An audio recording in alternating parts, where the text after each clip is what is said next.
आज मेरा टॉपिक है भोपाल गैस त्रासदी।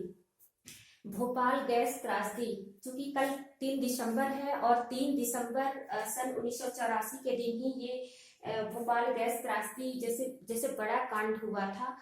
तो उसके बारे में मैं सोच रही कि उसकी बरसी पर आज क्यों ना उसी के बारे में बता दिया जाए, क्योंकि ये प्रश्न क्लास में तो है ही, पढ़ाया ही जाता है बच्चों के लिए, लेकिन सारे प्रतियोगी परीक्षाओं में भी इसमें से कहीं से भी प्रश्न पूछ देता है।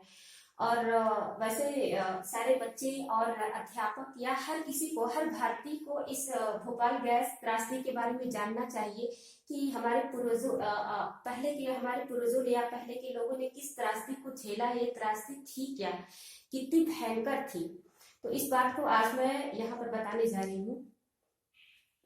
तो भोपाल भोपाल शहर जो कि मध्य प्रदेश की राजधानी भी है, वहां पर एक औद्योगिक दुर्घटना कब हुई थी? 3 दिसंबर सन 1984 ईस्वी को हुई थी, ये घटित हुई थी। तो उसके बारे में अब हम उस पॉइंट के हिसाब से समझने की कोशिश अगर करेंगे तो ये ज्यादा आसान रहता है और हमारे माइंड में कहीं ना कहीं वो ज्यादा असर करता है। तो ये हम जानते हैं कि ये कंपनी कौन सी थी? तो ये कंपनी का नाम था यूनियन कार्बाइड, जो कि एक अमेरिकी कंपनी थी। अमेरिका ने अपनी कंपनी भारत के भोपाल शहर में, जिसका नाम था यूनियन कार्बाइड, अपना एक प्लांट लगाया था और जिसका प्रमुख था, इसका अध्यक्ष था वारेन एंडरसन। इस कंपनी का अध्यक्ष वारेन एंडरसन था और उसी के देखरेख में ये कंपनी अपना कार्य कर रही थी। अब हम ये जानेंगे कि उस कंपनी से कौन सी गैस रिसी थी, रिसाव किस गैस का हुआ था।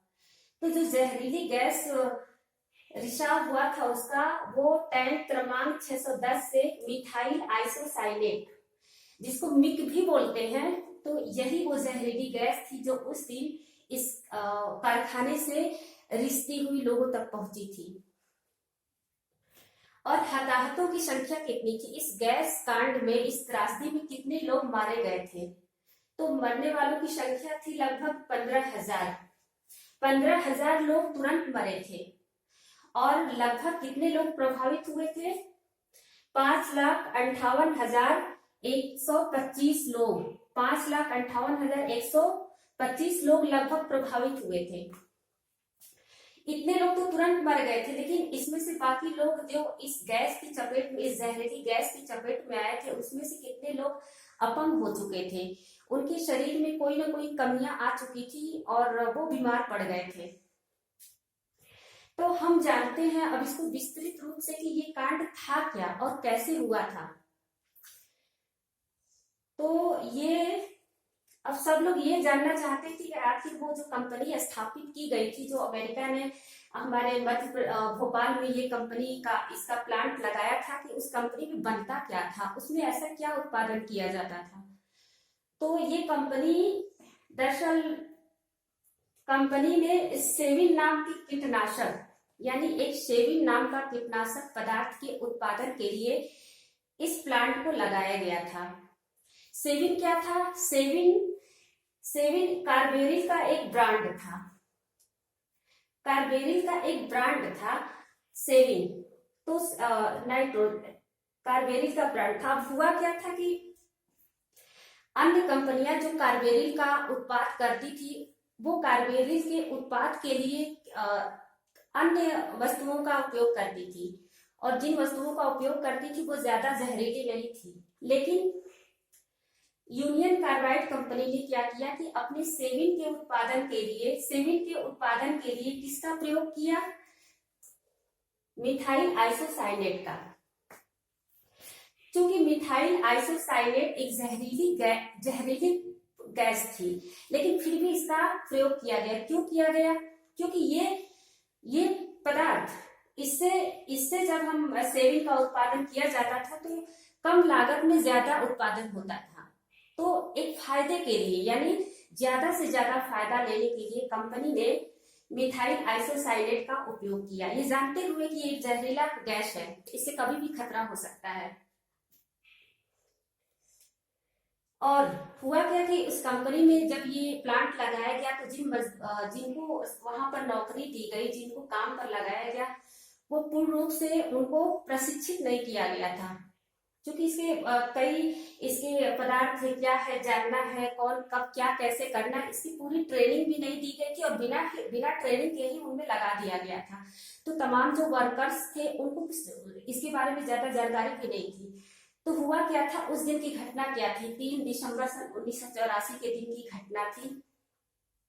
रोज की तरह उस दिन भी तमाम मजदूर अपने कार्य पर लगे हुए थे, सुपरवाइजर भी कहीं लगा हुआ था।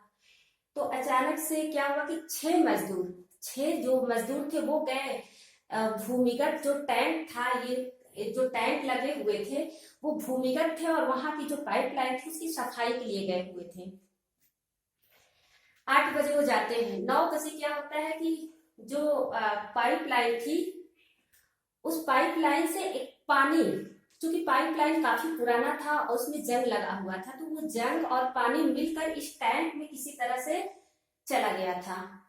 इस टैंक में जो ही पानी जंग लेकर अपने साथ उसमें गया तो उस टैंक का जो तापमान था अचानक से बहुत ज्यादा बढ़ने लगा और बढ़ते हुए लगभग 200 डिग्री सेल्सियस तक पहुंच गया, जबकि होना यह चाहिए था कि उसका तापमान सिर्फ 4 से 5 डिग्री सेल्सियस रहना चाहिए था।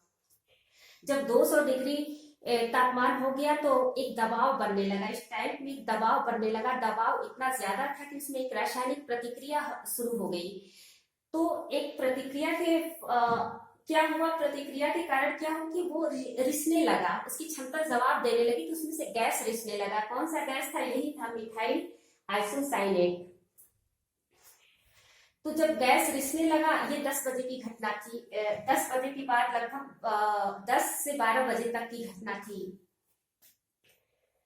अब उस गैस में क्या था, गैस में जो गैस रिसने लगा, गैस रिस कर हमारी हवा में, वायुमंडल में पूरा घुल गया, हवा में घुल गया। वो gas nitrogen oxide, carbon dioxide, hydrogen gas थी और हाइड्रोजन क्लोराइड, कार्बन मोनोऑक्साइड, ये इस जैसे तमाम जहरीले गैस हमारे जो हवा थी उसमें घुल मिल गए। अब जब हवा में घुल मिल गए तो एक पूरे एरिया को उसने अपने पूरी हवा में एक बड़े एरिया पर घूम गए। उसमें क्या था, वहां पर रहने वाले जो भी लोग थे तुरंत वहां की सायरन बज उठी खतरे की कंपनी में, और तमाम जो मजदूर थे वहां उस जगह को छोड़कर भागने लगे। और इससे हुआ क्या था कि जो लोग वहां पर उपस्थित थे उनको तुरंत एक समस्या हुई थी, यानी आंखों में जलन, उल्टी, पेट का फूलना,